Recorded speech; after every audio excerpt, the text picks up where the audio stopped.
Merci beaucoup déjà de remettre tout ça en perspective. Alors moi, j'ai connu Lyosha en fait en lisant « Je n'ai pas d'ennemis » que vous aviez traduit. Voilà, c'était en 2011. Et donc à partir de ce moment-là, je me suis renseignée sur Lyosha. Mais justement, voyant que les autorités françaises, les médias, la classe politique ne faisaient strictement rien, quand c'est pas pire que rien, j'ai fait des lettres ouvertes à Macron, je les ai mis sur le site de l'Élysée en vain. J'ai fait des lettres à Madame Hidalgo, toujours en vain. Et j'ai finalement fait une pétition que j'ai mise sur le site change.org pour demander, pour qu'on fasse pression sur Madame Hidalgo pour qu'elle affiche les portraits géants de Lyosha et de Lyosha Obo sur le parvis de la mairie de Paris. Malheureusement, vous avez bien vu que ça n'avait pas marché. Toujours est-il que quand Lyosha Obo est mort, Lyosha, personne ne la connaissait. Quelques-uns savaient qu'elle était la femme du prix Nobel de la paix, mais sinon, personne ne connaissait Lyosha. Lyosha Obo un petit peu, Lyosha pas du tout. Et donc, c'est pour soutenir l'intérêt de ma pétition que j'essayais tous les jours de faire une mise à jour. Tous les jours, je mettais quelque chose sur le site. Et donc, j'ai commencé à traduire des poèmes que j'ai trouvés sur l'Internet chinois. Et j'ai découvert quelque chose d'extraordinaire. J'ai découvert un poète absolument sublime qui allie une irréductible singularité et vraiment une fascinante universalité. Vous serez frappé quand vous lirez les poèmes de Lyosha par le nombre de références à la littérature occidentale. Ceux qui ont lu, peut-être y en a-t-il parmi vous, Empty Chairs, qui est donc l'édition de 40 poèmes en anglais, ont déjà rencontré pas mal de gens que moi je connaissais pas, par exemple Sylvia Plath, j'avoue que j'avais jamais lu Sylvia Plath, Ted Hughes, Raymond Carver, Kevin Hart, qui est un théologien anglo-australien, je connaissais pas ces gens-là. Mais donc, vous avez peut-être découvert déjà des anglo-saxons dans Empty Chairs, mais si vous lisez les 84 poèmes que j'ai traduit tout ce que j'ai pu trouver, et ça double le corpus dans l'espace et dans le temps, vous serez frappé par le nombre de références à des auteurs européens.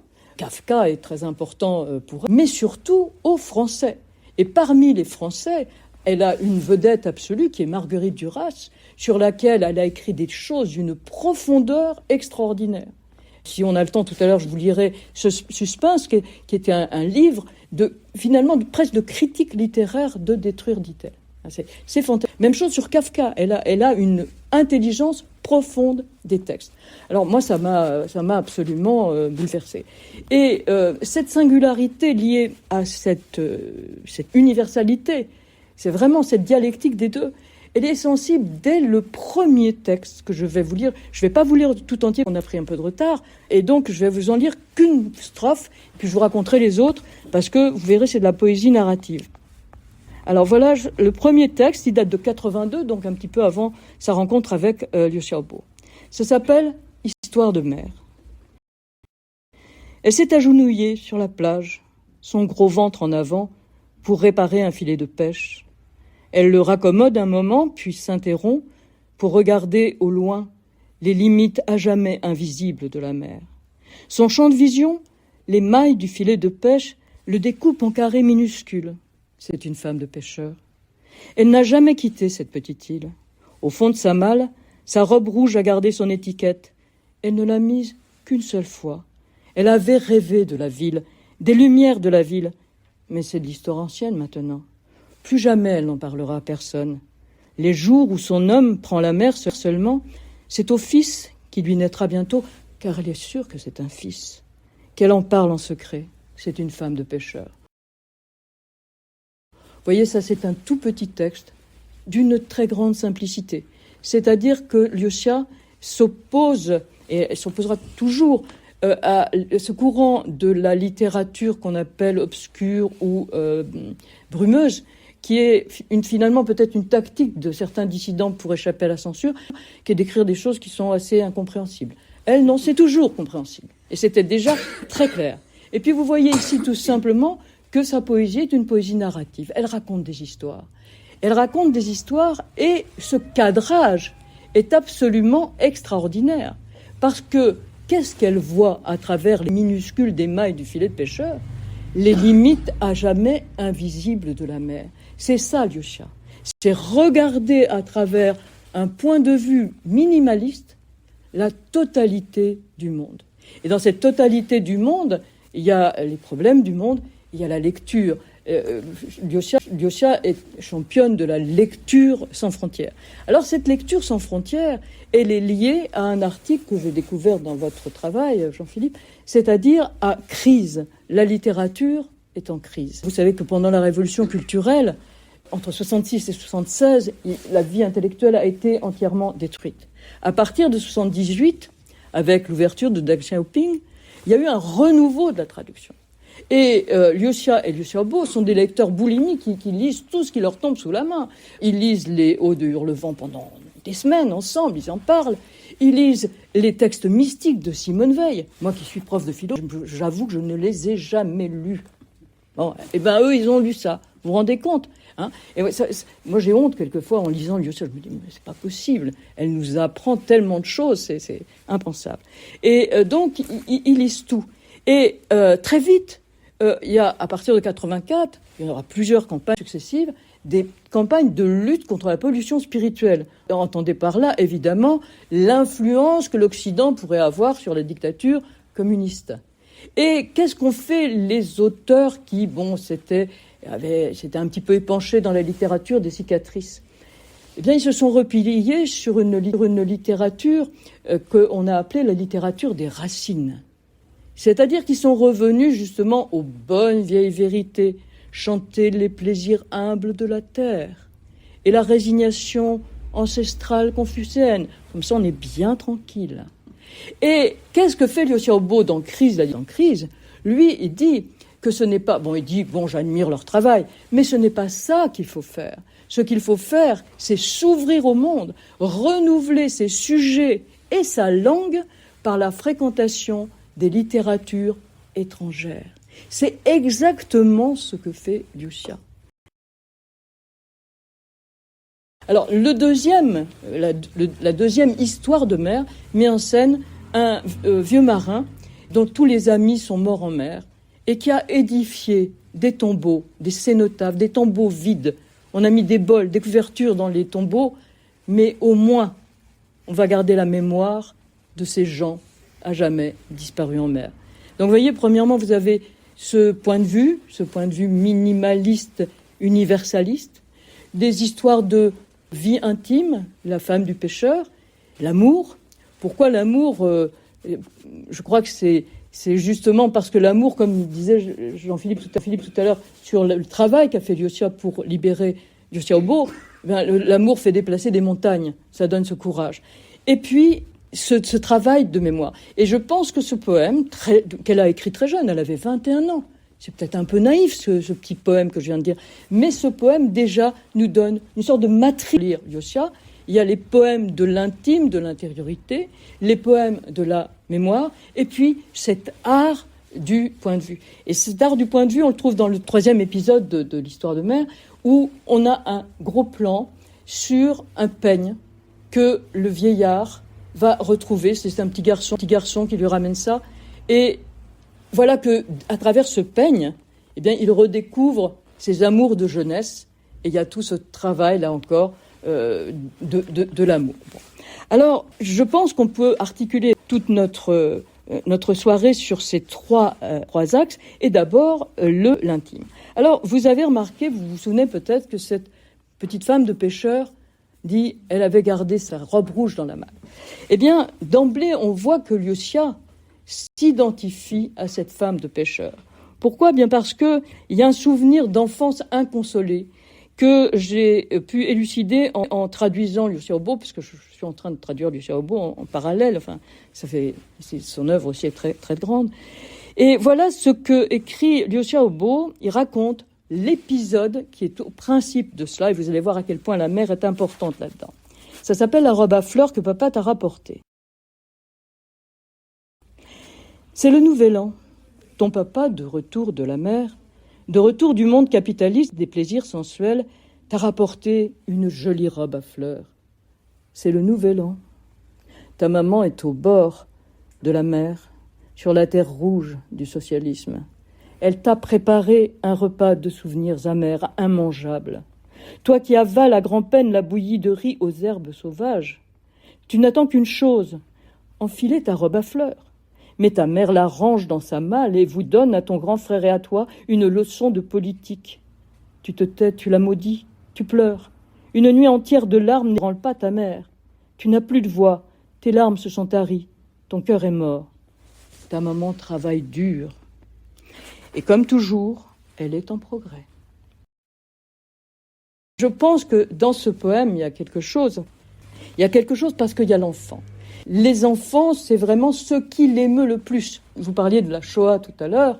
Il y a un très beau poème qui s'appelle « En silence », dans lequel elle parle des petits-enfants aux pieds glacés, dont elle confronte l'image avec les monceaux de chaussures d'Auschwitz. On peut dire, hypothétiquement, je dirais, qu'il y a chez Lucia un désir de maternité inassouvi qui viendrait peut-être guérir ce traumatisme initial de la mère complètement fanatisée par le parti. Et peut-être on verra la mère de Liu Xiaobo avec qui elle a eu des problèmes. En tout cas, ce désir d'enfant, on le retrouve dans Nuit blanche, dont je ne vous donne que 2 vers. Voilà ce qu'elle écrit. Maintes fois déjà, elle a renoncé à la beauté de ce moment où viennent au jour les nouveau-nés. Parce qu'on ne fait pas d'enfant quand on a pour horizon la prison.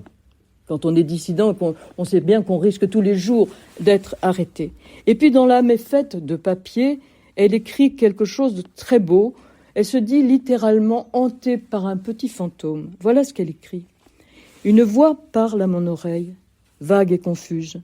Pour l'éternité, c'est l'orphelin, l'enfant qui a refusé de naître. Il s'agrippe de toutes ses forces à ma main. Chaque fois que j'essaie de m'en séparer, il tressaille et se pelotonne au creux de ma main. Parfois, il lui arrive de frapper du pied pour prendre son élan et s'envoler vers les étoiles. Alors, s'envoler vers les étoiles, je crois que c'est l'une des clés du style de Liu.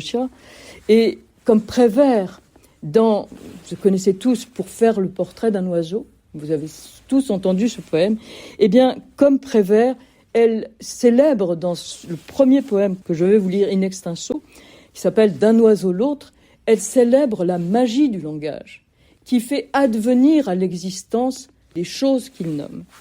Voilà ce poème. Voilà bien longtemps que nous parlions de cet oiseau. Nous ne savions pas d'où il viendrait, mais il nous réjouissait le cœur et il nous faisait rire. Un soir d'hiver, il faisait nuit, il nous est bel et bien venu, mais nous dormions profondément, nous ne l'avons vu ni l'un ni l'autre. C'est dans le petit matin ensoleillé que nous avons aperçu, à la surface de l'air, le reflet de sa petite silhouette. Elle s'imprimait là, et longtemps, elle a refusé d'en bouger. Nous nous sommes mis à détester l'hiver, le long sommeil de l'hiver. Nous avons voulu installer une lampe rouge, qui reste toujours allumée, pour dire à l'oiseau que nous l'attendions. Les raisins de la cour ont grimpé à la treille et empli la tonnelle. Notre fenêtre n'est plus jamais restée fermée. Nous gardions intact le souvenir de l'oiseau. C'était un dimanche. Le ciel était gris, mais il ne pleuvait pas. Nous étions sortis tous les 2 m'acheter des vêtements dans une boutique de mode. À la nuit tombée, nous sommes allés dans une de ces gargotes bondées où l'on sert de la soupe aux raviolis. Chacun de nous en a mangé 2 grands bols. Sur le chemin du retour, nous n'avons pas soufflé mot. Nous étions vaguement inquiets. Quand nous sommes arrivés à la maison, la lumière de la lampe vacillait dans la cour, vive, voilée. Une grappe de raisins verts était tombée sur le perron. Nous nous sommes arrêtés au même instant. Nous avons levé les yeux au ciel avec le même espoir, mais nous avons bien vite baissé la tête. Et s'il n'avait fait que passer ? Nous n'osions le dire, mais nous pensions à lui dans le secret de nos cœurs. Nous avions si peur qu'il ne revienne pas. Enfin, la porte s'ouvre. La lampe rouge jette un jour mystérieux. Sur la feuille quadrillée, tu es incapable d'écrire un mot. Et moi, qui aurais voulu essayer mes habits neufs, incapable de défaire mes boutons. Il était là, revenu. Vous voyez que c'est des histoires très simples, mais aussi d'une grande beauté d'imagination. L'oiseau, c'est vraiment l'animal totémique de Liu Xia. J'ai trouvé en chinois un récit de jeunesse. Ça s'appelle En marchant dans les rues. Et une petite fille fait ce que font beaucoup d'enfants. Ils touchent les vitrines des magasins avec leurs mains. Et leurs petites mains laissent leurs empreintes sur la vitrine. Et l'empreinte de la main de cette petite fille se transforme en oiseau. Alors on retrouve l'oiseau partout dans les poèmes de Liu Xia en fonction de ce qui lui arrive. On retrouve l'oiseau qui pousse des cris stridents quand la police martèle les escaliers de la maison. On retrouve l'oiseau qui plane dans les yeux de Van Gogh. On le retrouve planant au-dessus d'un lac d'un bleu chimérique au Tibet, dont parlait tout à l'heure Jean-Philippe. L'oiseau, on le retrouve dans Crépuscule, dont j'ai mis un extrait en couverture, texte qui se termine ainsi. On dirait qu'au-delà des apparences vole un oiseau très haut, loin du réel. Cette pensée qui s'évade du réel, eh bien, Marie va nous en donner un exemple maintenant avec Le vent, qui est un poème dédié à Liu Xiaobo. Alors, c'est un poème dédié à Liu Xiaobo, et vous allez comprendre que leur relation était très profonde. Je crois qu'ils s'aimaient profondément. Je ne les ai jamais vus ensemble, mais je peux l'imaginer. Mais Liu Xiaobo, vous avez compris, était un hyperactif. Il avait plein de projets, il écrivait des pétitions, il allait à droite, à gauche, il allait rencontrer Jean-Philippe à la librairie, etc., etc. Et donc, Liu Xia, quelquefois, il se sentait un peu seul. Le vent. La destinée t'a fait pareil au vent, voltigeant doucement, batifolant au milieu des nuages. J'avais l'illusion d'être ta compagne. Mais quelle maison faudrait-il avoir pour te retenir? Tu es tout frais entre les murs. Tu ne peux être que le vent. Encore le vent. Jamais tu ne m'as dit ni quand tu reviendrais, ni quand il partirait. Le vent s'en vient. Je tente en vain d'ouvrir les yeux. Le vent s'en va. De la poussière partout. C'est un peu dur, hein? C'est d'autant plus dur que ce vent qui fait voler la poussière, c'est dans la littérature chinoise traditionnelle les fantômes, c'est-à-dire les esprits des morts qui viennent se mêler aux vivants sous la forme de vent. J'ai trouvé par exemple une chanson du réveil dans laquelle une petite orpheline regrette sa maman et tout d'un coup il y a une rafale de vent. Voilà. Et dans la rafale de vent, elle sent la présence de sa mère. Alors là, Liu Xiaobo était bien vivant, mais comme dit Marie, il avait autre chose à faire que de s'occuper de Liu Xia. Je pense qu'il y a un défi dans le fait d'utiliser ce répertoire de la littérature des fantômes, qui est une littérature traditionnelle, parce que c'est dans le réalisme socialiste strictement interdit. Xi Jinping vient d'interdire à nouveau aux auteurs chinois toute mention de fantômes. Alors les gens lui ont dit, alors on ne pourra plus même lire Le Voyage vers l'Ouest. Mais je crois effectivement qu'elle a besoin de ce contact avec l'au-delà, avec le surnaturel, et ça fait partie de sa spiritualité. Alors je vais vous lire un texte sur, cette fois, les vraies ombres. Ça s'appelle « Personne ne me voit ». Personne ne me voit. Il n'y a rien à faire. Ce n'est pas que j'ai été maudite, c'est seulement que je suis attirée par la difficulté, attirée par ce qui se refuse à moi, attirée par l'au-delà du réel. La vie de tous les jours me laisse sur ma faim. Je crois qu'une espèce de vie authentique, la vie de la folie, des fantasmes absurdes, se cache derrière le masque des morts, se cache derrière des ombres épaisses, et je pleure sur mes pensées. Elles sont là dans la maison, à tourner en rond. Je vois des ombres marcher sur le défilé des morts. Elle marche à pas lents, en cadence, sans se presser. Personne ne dit mot. J'ai fait un geste de la main. Personne ne m'a vu. Je crois que ce poème nous amène au travail de mémoire dont je parlais tout à l'heure, ces ombres marchant sur le défilé des morts, parce que la Chine n'en finit pas de massacrer ses enfants et de les priver de sépulture. Ça a commencé dès la Libération, en 1949. Le grand-père de Liu Xia, qui était un lettré, qui avait ouvert une école, il a été malheureusement aussi fonctionnaire de la République de Chine, fondée par Sun Yat-sen en 1912, et il était aussi propriétaire terrien, ce qui lui a valu évidemment d'être étiqueté comme contre-révolutionnaire historique. Et il a été incarcéré dans ce qu'on appelle une prison rouge, en fait une étable, où il a été abandonné par ses 5 enfants. Liu Xia n'a jamais pardonné à sa mère d'avoir ainsi abandonné le grand-père. Parce que le culte des ancêtres, c'est extrêmement important en Chine. Dans le grand-père maternel, elle va redonner vie à ce grand-père, arracher à l'oubli tous ces gens dont on a voulu rayer l'existence. Ça, c'est une caractéristique de la poésie de Liu Xia. Dans le temple des ancêtres de la famille Xiang, abandonné à la poussière, s'attarde une ombre vague qui hésite à quitter la place. Est-ce toi ? Toi dont le visage se brouille en une image confuse, grand-père ? Voilà des années que de mes yeux de myope, je cherche ta main pour toucher du doigt une époque que je n'ai pas vécue et que je gagne ta maison dans mes rêves. Je sais que tu as existé, même si le vert printanier de ta jeunesse jaunit sur les photos et le vert sombre persistant du sud semble bien éloignés l'un de l'autre. Quand je suis seule, je te vois souvent me tenir la main. Ensemble, nous marchons parmi les lits, allant de l'un à l'autre, mais j'ai le cœur chagrin. Personne ne m'a jamais raconté le plus petit détail de ta vie, comme si tu avais vécu avant l'ère glaciaire, et je n'ai pas la force de me faire archéologue. Je peux seulement mettre tout mon cœur à te faire revivre à travers mes pauvres mots fragiles.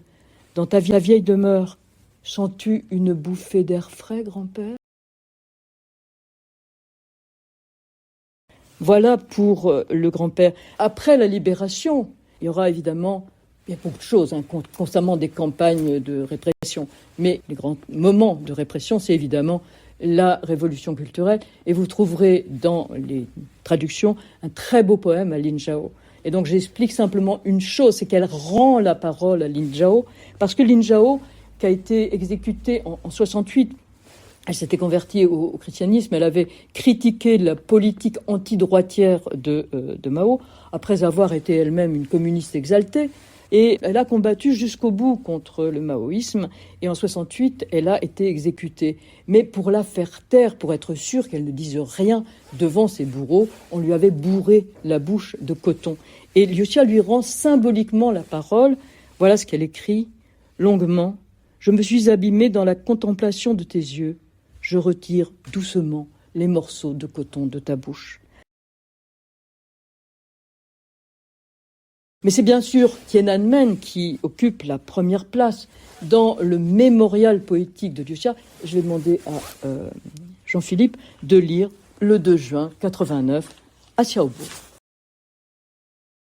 La dernière fois qu'il voit Xiaobo avant son arrestation, absolument, le lendemain du 4 juin. Le 2 juin 1989 à Xiaobo. Ce temps ne me dit rien qui vaille. Prise dans l'exubérance du soleil, c'est ce que je me dis. Debout derrière toi, je te donne une petite tape sur la tête. Tes cheveux en brosse me piquent le creux de la main. C'est une sensation un peu étrange. Je n'ai pas même eu le temps de te dire un mot, que tu es devenu un personnage d'information. Tout le monde te regarde et t'admire, mais moi, cela m'épuise.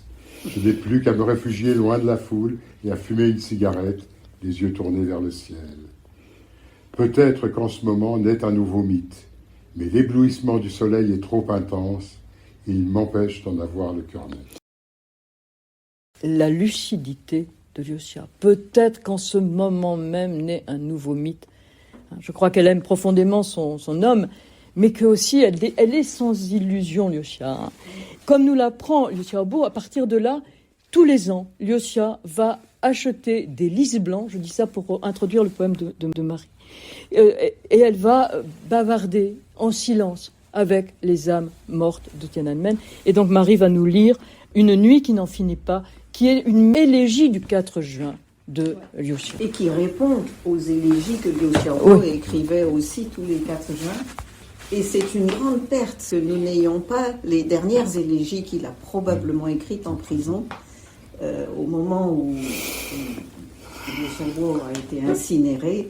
À un moment, la police a montré à Liu la caisse dans laquelle se trouvaient tous les effets de Liu Xiaobo et donc probablement ses derniers poèmes. Oui. Et en lui disant, pratiquement pour la narguer, on va tout détruire. Je sais pas, ils n'ont pas dit ça. En tout cas, on va rien te donner. Donc, elle sait que la caisse existe, mais elle n'y a pas eu accès, elle ne sait pas ce qu'il y a dedans. Et il y avait évidemment beaucoup de livres qu'elle-même avait apportés pendant l'incarcération de Xiao. Bon, c'est pas drôle tout ça, hein, mais ça va être pire avec le poème. Une nuit qui n'en finit pas. Ces yeux-là, ils reviendront ce soir. Ces fantômes, ils reviendront ce soir. Ils prendront des poses de stèles funéraires. À ces heures-là, je me recueille au-dedans de mon cœur, même si mon souvenir est plein d'herbes sèches. Dans ce vaste cimetière désert, aucun tournesol ne se fane, aucun adieu forcené de Van Gogh, mais de tristes ossements et des rivières glacées au profond de la terre. Tous les spectres, tous les yeux se rassembleront autour de la flamme de cette bougie pour dialoguer en silence avec moi. Les lys blancs commencent à se flétrir imperceptiblement. La naissance et la mort n'ont rien en partage, mais le réel et l'imaginaire sont comme la paume et le dos de la main. Dans cette nuit qui n'en finit pas, surgit de l'imaginaire, au creux d'une larme, un arbre d'où pendent des mains emplies de désespérance. Sur ta nuit de ténèbres, les mots se dessinent à grand-peine. Impossible pour nous de revenir en arrière, de revenir à ces heures-là. Il n'y a plus que le vent errant le long d'une rue de 10 lits.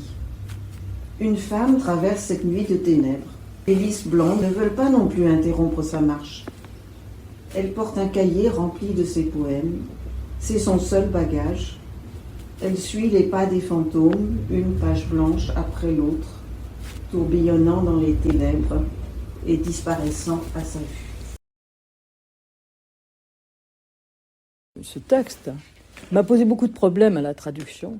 Et finalement, je crois que c'est en préparant la soirée d'aujourd'hui que j'ai enfin compris ce que veut faire Liu Xia. Je crois qu'elle érige véritablement un monument aux morts imaginaires, au creux d'une larme, comme quelque chose qu'on pourrait porter en pendentif. Mais ce monument imaginaire, il s'oppose évidemment à cette espèce de monument sur la place Tiananmen, qui est le monument aux héros du peuple. Elle dessine ce monument, on a un cadre, ce cadre minimaliste dont je parlais au tout début, les tout petits carrés, une larme. Et à l'intérieur de la larme, qu'est-ce qu'on voit ? Un arbre minuscule, puisqu'il est au milieu d'une larme. Mais quand on plonge à l'intérieur de l'arbre par l'imaginaire, qu'est-ce qu'on voit ? On voit des mains qui sont pendues, emplies de désespérance. Ce sont les mains de ces massacrés de Tiananmen qui quêtent désespérément la mémoire des vivants, puisque le régime a tout fait pour effacer toute trace de leur existence. Et il y a une image des mains qui pendent dans l'arbre, c'est une image bouddhiste. Il y a dans la tradition populaire bouddhiste ce qu'on appelle un arbre à vœux. Les fidèles vont jeter une petite bandelette de papier rouge sur laquelle ils ont écrit leurs vœux dans l'arbre. Et si elle reste accrochée à une branche toute la nuit, le vœu sera exaucé.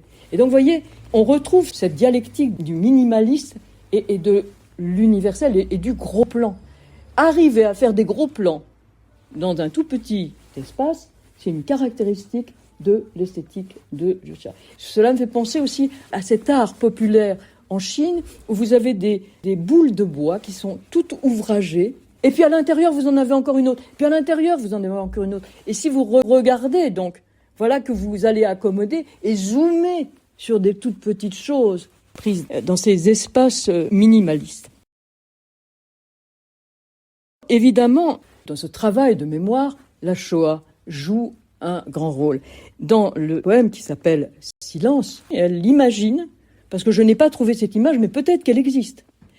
En tout cas, elle imagine une de ses installations photographiques. Voilà ce qu'elle écrit. « Ces chaussures me reviennent encore et encore en mémoire. J'essayais de les mettre à mes poupées, mais elles étaient trop grande et trop lourde pour elle. Ce texte, elle l'a écrit pour les enfants juifs aux petits pieds glacés. On peut imaginer cette installation avec les poupées aux pieds nus et une grande image de ces monceaux de chaussures. Et donc, vous voyez la sensibilité de Lyosha aux enfants. Les poupées sont doubles, elle le dit. J'habite le corps de mes poupées et je n'en finis pas de m'assassiner dans mes rêves. Et cela nous permet de déboucher sur le travail d'artiste de Lyosha, comme un autre artiste auquel elle consacre un poème qui s'appelle Thomas Schutte. Et elle imagine des installations qu'elle a photographiées. Et dans le poème qui s'appelle Les marionnettes, elle dit justement « Nous nous rassemblons, nous allons veiller et dialoguer avec les morts auprès d'une bougie ». On a effectivement plusieurs photos de Lyosha qui montrent des poupées cadavres au milieu des bougies et des poupées hurlantes à côté des bougies. Alors, ce travail d'artiste, eh bien, fait qu'elle décrit très souvent des toiles. Elle décrit quelqu'un que vous connaissez certainement le nom parce qu'il y a eu un roman très célèbre sur Charlotte Salomon, mais peut-être n'avez-vous jamais vu des images de Charlotte Salomon. Eh bien, moi aussi, j'ai découvert les images de Charlotte Salomon grâce à Lyosha, qui vraiment, je dis, me donne honte quelquefois. Alors, Charlotte Salomon a justement une caractéristique, c'est qu'elle fait des tableaux dans lesquels elle fait entrer l'infini dans le fini. C'est exactement ce que dit Lyosha. Je vous lis juste ce petit passage. « Ton pinceau hurlait entre tes doigts. Les couleurs de tes tableaux étaient prises de fureur. La vigueur de ta brosse transgressait toutes les règles. À l'intérieur d'un espace fini, tu étais libre comme l'oiseau. » Je vais vous lire un autre texte qui est Le Cri. Ça, c'est une toile que vous connaissez tous, Le Cri de Munch. Voilà comment Lyosha décrit le cri de Munch. Tu vois la moindre chose, tu entends le moindre bruit, et voilà que tu pousses un cri qui embrase le ciel. Tu as beau te boucher les oreilles à deux mains, aussitôt, c'est comme si une maison s'écroulait pour disparaître, pulvérisée dans le monde des songes, au milieu des ténèbres. Et cette voix terrifiante pénètre insidieusement chaque cellule de ton corps. Sur ton visage, j'ai vu les signes de l'anéantissement. Au moment où je te faisais la lecture, l'été était là, de l'autre côté de la fenêtre. Sous un parapluie bleu, une petite fille dansait sous la pluie. Mais tous les oiseaux avaient cessé de voler. Et j'ai entendu sous le ciel rouge les pas inexorables de la mort. C'est pas gai, mais c'est extrêmement bien vu. Et puis on trouve là aussi une de ces habitudes. On sait qu'ils n'arrêtent pas de se lire les choses l'un à l'autre et à se les commenter. Parmi les artistes que Lyosha aime et en qui elle trouve des âmes sœurs, il y a une âme sœur particulière, c'est Camille Claudel. Camille Claudel que vous connaissez tous là aussi, parce que c'est l'image de la désespérance. Il y a une très belle statue au musée d'Orsay qui s'appelle l'Implorante. L'Implorante, c'est Lyosha aussi. Alors, je ne vais pas vous lire parce que j'ai peur qu'on n'ait pas le temps, mais je voudrais ajouter quelque chose sur la littérature. De la même manière qu'elle est extrêmement ouverte à l'art graphique, je le disais tout à l'heure, c'est une lectrice formidable. Lyosha fait le récit d'une expérience de lecture. C'est comme une critique littéraire extrêmement pénétrante de l'art de Marguerite Duras. Parce que dans Détruire, dit-elle, qu'est-ce qu'elle détruit, Marguerite ? Elle détruit l'intrigue, elle détruit les personnages, elle détruit tout. Voilà ce texte. Cette nuit est pleine de suspense. Dans notre imagination, les personnages et l'intrigue se dessinent vaguement. Des ombres, tout à la fois étranges et familières, petit à petit s'approchent de toi. Des visages inexpressifs, sans vie. Un œil terrifié, tout près de ton oreille, halète, terriblement angoissé. Tu crois qu'il va se passer quelque chose, mais en réalité, tu n'agrippes rien. Tes deux mains restent nouées l'une à l'autre dans leur engourdissement. La chaise longue rouge de Marguerite Duras, à petites bouchées, a avalé ton sommeil, et sous ton corps crisse son écho lancinant. Vous voyez, c'est véritablement une expérience que vous faites tous quand vous vous endormez sur un livre. C'est ce sommeil qui absorbe, qui avale peu à peu votre corps. Alors, une précision, la chaise de Marguerite est blanche, pas rouge. Alors, quelques mots sur la traduction. Comment traduire du chinois ? Première chose, on ne peut pas faire entendre la musique du chinois en français. Le chinois a 4 tons, plus un ton atone. Ma, ma, ma, ma, ma. Allez donc faire ça en français. C'est pas possible. Les sonorités du chinois n'ont rien à voir avec celles du français. C'est beaucoup de chuintantes dans le chinois. Chez nous, ça chuinte pas trop. Quand ça chuinte, ça nous embête un peu. Donc, on ne peut pas traduire du chinois en français. On peut d'autant moins traduire du chinois en français que le chinois est une langue de monosyllabes et de dissyllabes. Maintenant, plutôt des dissyllabes que des monosyllabes, sauf sur Internet où les jeunes ont retrouvé la caractéristique de la langue des sons qui était plutôt monosyllabique. Mais c'est plutôt des 2 syllabes. Mais nous, le moindre verbe conjugué, vous avez 4, 5, 6 syllabes. Par exemple, ils avaient tourbillonné. Donc, le volume n'est pas le même. La rythmique ne peut pas être la même. Vous savez, il y a un débat entre les linguistes qui veulent les uns respecter la source, les autres respecter la cible. Je choisis de respecter la cible. Respecter la source, c'est faire, à mon avis, des choses inintelligibles et ineptes. Une langue, c'est quand même fait pour être compris. Si on parle de manière incompréhensible, autant se taire. Pour que vous puissiez vous rendre compte des choses, je vous ai mis l'arbre que va nous lire en chinois Lucie, et puis Marie nous lira ensuite en français. Vous verrez la différence, une différence de volume, donc de rythmique. 这是我一个人，这是冬天的树吗？它一年四季都是一个样子。叶子呢？叶子在视线以外。为什么画树呢？喜欢它站立的姿势。做树活一辈子很累吧？累也要站着。没有人来陪伴你吧？有鸟儿啊，看不到鸟呀。听那翅膀飞舞的声音，在树上画鸟会很好看吧？我又老又瞎，看不到了。你根本不会画鸟吧？是的，我不会。你是棵又老又笨的树，我是。Alors, en français, est-ce un arbre? C'est moi dans ma solitude. Est-ce un arbre en hiver? Non, il est comme ça en toute saison. Et les feuilles? Les feuilles, elles sont hors de mon champ de vision. Mais alors, pourquoi peindre un arbre? Parce que j'aime la manière qu'il a de se dresser. Est-ce que tu n'en as pas assez de vivre toute ta vie en faisant l'arbre? Même exténué, je dois rester debout. Il n'y a personne pour te tenir compagnie? Il y a les oiseaux. Mais je ne les vois pas, les oiseaux. Écoute le bruissement de leurs ailes quand ils tourbillonnent. Peindre des oiseaux dans l'arbre, est-ce que cela ne ferait pas joli? Je vieillis et j'ai la vue basse. Je n'arrive plus à les voir. Tu ne sais plus du tout peindre les oiseaux. C'est ça, je ne sais plus. Alors tu es un vieil arbre tout bête. Oui, c'est ça. J'ai donc sacrifié volontairement la constitution chinoise, mais j'ai tenu à respecter au maximum l'ordre des mots, quitte à bousculer un peu la grammaire parfois, de telle sorte que ça soit assez parallèle.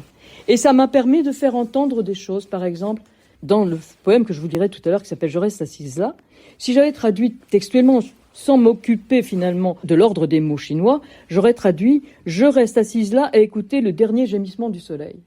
En respectant l'ordre des mots chinois, quitte à avoir une autre construction grammaticale en français, je vais dire « Je reste assise là, à écouter le dernier rayon du soleil gémir sa peine.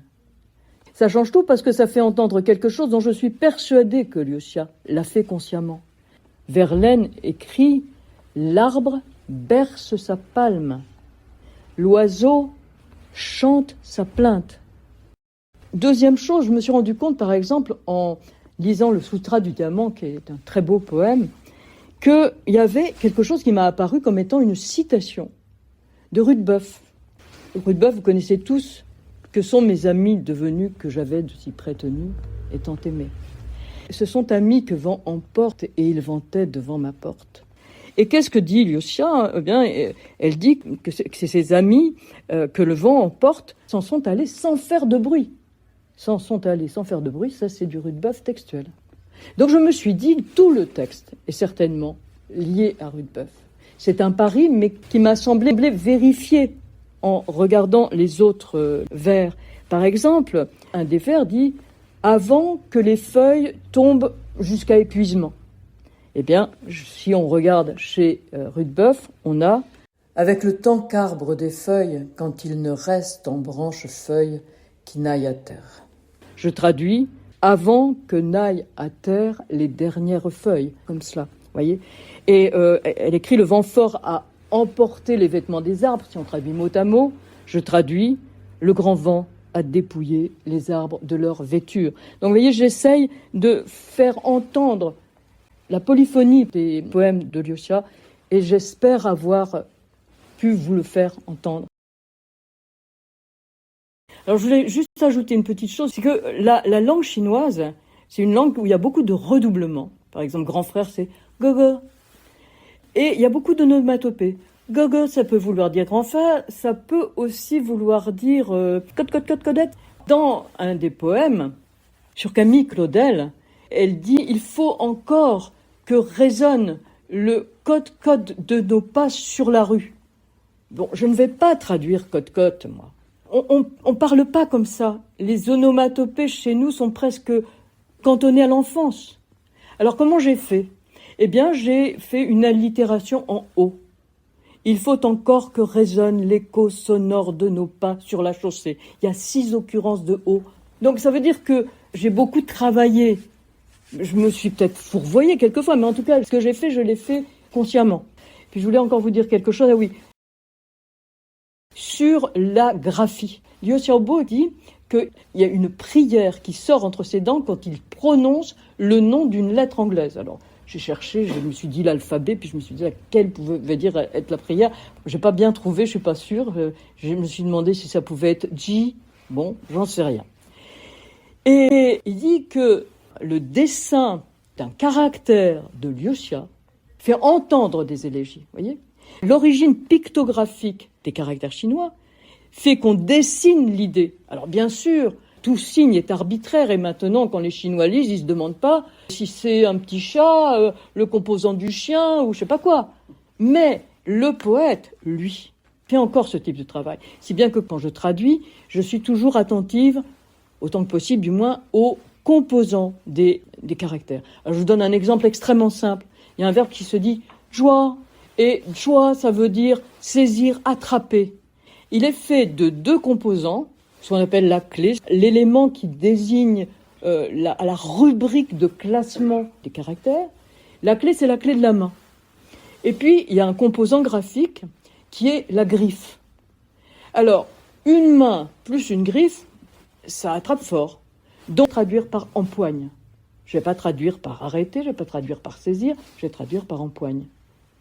Selon le contexte, parce que à d'autres moments, joie, eh ben ça sera agrippé. Donc j'essaye de faire autant que possible entendre en français quelque chose qu'on ne peut pas entendre puisque c'est du chinois. Voilà. Alors on va terminer par 2 poèmes et puis Monsieur de Brancion nous lira La mer parce que ça nous montrera à quel point pour Liuccia la mer c'est aussi le communisme. Alors je vais vous lire donc ce beau poème qui est un poème crépusculaire. Liuccia adore le crépuscule, c'est aussi un crépuscule que j'ai mis en tête du livre. Mais ce crépuscule-là est aussi une réflexion sur la langue poétique. Alors voilà ce qu'elle écrit. « Je reste assise là, à regarder s'éteindre les couleurs du ciel, à écouter le dernier rayon du soleil gémir sa peine, à attendre qu'une larme de pluie fasse teinter la vitre de la fenêtre grande ouverte. Chaque mot en appelle un autre, sans que jamais ils se rencontrent, mais une goutte de pluie réalise l'union parfaite du ciel et de la terre. Dans le temps immobile, l'âme de la pluie descend sans bruit. Marie, tu veux bien nous lire fragment numéro 8 ? Oui, c'est encore assez dépressif. Hein. Oui, c'est... Dans ce que j'ai pu lire, j'ai vu bien souvent la lumière de la mort. Je m'y sentais au chaud et j'étais triste quand il me fallait la quitter. J'aspire à la lumière. La force que j'avais gardée toutes ces années a fini par tomber en poussière. Un arbre, un seul éclair suffit à le foudroyer. Je n'aspire plus à rien. L'avenir, pour moi, c'est une fenêtre fermée, où les cauchemars jamais ne se dissipent. J'aspire à la lumière. Alors vous voyez, bon, ce « j'aspire à la lumière » change de sens au fur et à mesure du poème. Et là, cette dernière aspiration, c'est évidemment l'aspiration à l'illumination bouddhiste. Lucia est visiblement bouddhiste. Et elle a rencontré, d'ailleurs, elle a défié le PCC très récemment en rencontrant le Dalai Lama. Alors que ça, c'est le tabou à ne pas franchir. Et elle l'a fait. Elle l'a fait alors qu'elle a très peur pour son frère, resté comme otage du parti. Alors si maintenant, M. de Brancion veut nous lire ce très beau poème et très difficile poème de la mère... Il y en a 3. Ah oui, il y en a. Si vous voulez lire les 3, moi je suis tout à fait d'accord. Parce qu'il y a des choses très intéressantes. Une mère, c'est seulement dans la haine qu'elle me voue qu'elle peut exprimer son amour de vieillarde pour son fils. Ce fils insoumis, elle voudrait encore le retenir dans son ventre depuis si longtemps desséché. Elle mâche et remâche ses arguties dans sa barbe, mais il est difficile de faire plier un esprit aérien. Par une habitude invétérée, elle brandit sa ceinture de cuir, mais elle fouette dans le vide. Elle a le cœur rempli de colère, tout en pétrissant sa pâte. Le moment venu, peut-être pourra-t-elle me frapper. La fin à la mère de Xiaobo. Soudain, vous aviez quitté ce monde. Entré à l'hôpital après une attaque, vous aviez rendu votre dernier souffle. À peine 2 heures plus tard, c'est ainsi que vous aviez toujours mourir et vous aviez réussi à le faire, maman, nous laissant suffocants au milieu de votre sang. Quand nous avons appris votre hospitalisation au téléphone, nous étions en train de boire un verre avec des amis et je lisais tout haut du poète Kevin Hart, La prière aux morts. La dernière fois que je vous ai vu, c'était au funérarium. Vous étiez si petite dans vos vêtements neufs, avec votre visage lourdement fardé de rouge, que j'ai craint de vous voir vous métamorphoser en ces poupées diaboliques de mes photographies. J'aurais voulu m'enfuir, mais Xiaobo a empoigné ma main avec fermeté. Je ne pouvais plus bouger. Maman, je sais que vous ne m'avez jamais aimé. Vous m'avez toujours cru responsable de tout, que votre fils ait fait de la prison, que votre fils ait refusé de revenir vivre avec vous, Aliane, si bien qu'à chaque fois que vous tombiez malade, c'était moi, l'épouse maléfique, qui avait ourdi la machination. Mon rire, en particulier, vous était insupportable et vous m'intimiez l'ordre de ficher le camp. La première fois que je suis entré chez vous, la maison était pleine de films et de sacs plastiques. Le canapé, les matelas, les tapis, les radiateurs, les tiroirs, la planche à découper, les légumes et la bouilloire elle-même. Tout était enveloppé, bouché, rempli de toutes sortes de plastique. J'en avais le souffle coupé. Seule, au milieu de ces plastiques, hautaine, comme une impératrice. Pendant les 3 années que Xiaobo a été emprisonné à Dalian, chaque mois, je serrais les dents. pour pénétrer votre royaume. De votre voix stridente comme une lame de scie, vous me disiez toujours « C'est pas la peine de revenir, je suis sa mère, c'est moi qui m'occupe de lui. » À ce que j'apportais de Pékin, vous ne daigniez pas même accorder un regard. Je n'avais pas la force de vous amadouer. L'océan m'épuise. Pendant 1 an et demi, je n'ai pas réussi à voir Xiaobo. Je devais me résigner à baisser le ton pour vous demander humblement de ces nouvelles. Maman, Xiaobo en ce moment, comment va-t-il? Vous me disiez qu'il avait maigri, alors je partais en quête d'aliments nourrissants de toutes sortes. Vous me disiez que son visage bouffi ne ressemblait plus à rien. Aussitôt, je me rendais chez les médecins alentour pour demander un traitement. Vous me disiez qu'il avait beaucoup grossi. Aussitôt, je lui recommandais dans mes lettres de ne pas ajouter de sucre à son lait en poudre. Sous les sortilèges de votre baguette magique, je virevoltais comme une folle. Vous aviez toujours raison. Il fallait bien que je sorte. J'ai essayé d'être une gentille petite brune. Je vous apportais des vêtements neufs, des bas chauds, des bracelets d'or, mais tous ces présents, vous les reléguiez dans un coin sans y toucher. Je vous invitais au restaurant et vous disiez que la nourriture était empoisonnée. La seule chose que vous acceptiez de moi, c'était les médicaments. Vous adoriez prendre les médicaments. C'était la nourriture que vous préfériez à tout autre au monde. Tandis que la jarre de votre sauce de soja grouillait d'asticots. Maman, il y avait tant de feuilles de plastique qui me paraissent. L'amour du même homme nous avait éloignés l'une de l'autre. Nous étions incapables de nous rapprocher. En ces jours où nous aurions dû nous réconforter mutuellement, nous étions devenus ennemis. Un jour que vous reveniez d'une visite à la prison, vous parliez toute seule. Qu'il meure, Liu Xiaobo, et qu'on n'en parle plus, disiez-vous. Depuis ce moment-là, je n'ai plus dissimulé la haine que vous m'inspiriez. Vous êtes un démon, maman. Et vous voilà enfin disparu. Et tous vos sacs en plastique ont été lus. Je ne quémande pas la réconciliation. Pourtant vous êtes là, parmi les ombres, à jouer à cache-cache. Vous réveillez Xiaobo en sursaut au milieu d'un cauchemar, de vos lamentables gémissements. Le dentier que vous avez oublié d'emporter me mord en ce moment même, et j'en viens à me demander si c'est le bon dénouement. Maman, s'il vous plaît, ne cachez pas la lumière qui éclaire ma plume. Laissez vivre les caractères qui en sortent. S'il vous plaît, laissez-moi terminer ma lecture, la prière au mort. Alors je précise juste que cette anecdote du dentier qui mord, elle vient de Maupassant. Maupassant qui raconte la mort de Schopenhauer. Il est avec un ami en train de veiller la dépouille de Schopenhauer.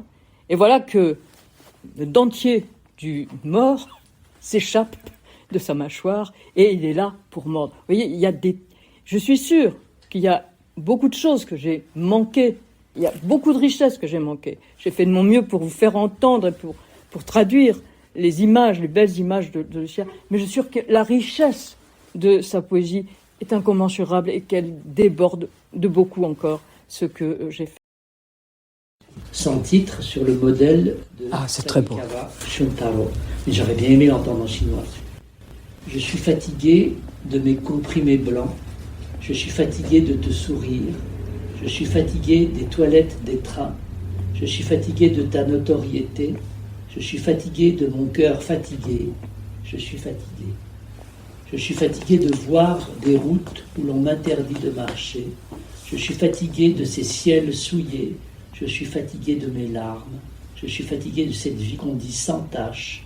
Je suis fatigué des faux semblants du langage. Je suis fatigué de voir mourir mes plantes. Je suis fatigué de mes nuits d'insomnie. Je suis fatigué de ma boîte aux lettres toujours vide. Je suis fatigué de tous les anathèmes. Je suis fatigué de ma langue perdue, mois après mois, année après année. Je suis fatigué des mots rouges que je vois sur mon corps. Je suis fatigué de ma cage, mon amour. Je suis fatigué. Alors, elle a réussi à faire passer ce poème au poète japonais. L'anaphore « je suis fatiguée » a le même sens en japonais et en français. Ça veut dire à la fois « je suis épuisée » et à la fois « j'en ai ras-le-bol », les deux.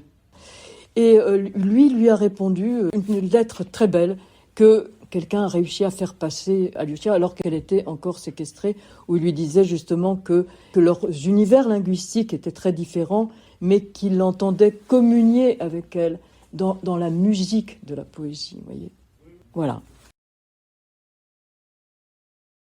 Et je voulais savoir si vous la traductrice. Oui. Et est-ce que vous avez écrit quelque chose sur... Moi, j'ai écrit l'introduction et les commentaires. Oui, vous avez parlé de Facebook, je suis désolée, moi je n'ai pas Facebook. Oui. Est-ce qu'on peut trouver quelque chose sur Internet? Vous pouvez surtout aller sur ma chaîne YouTube et j'ai par exemple fait une vidéo sur l'exposition de photographies de Alyosha, La force du silence. Mon plus cher désir est de faire connaître et aimer Alyosha. Voilà. Bravo.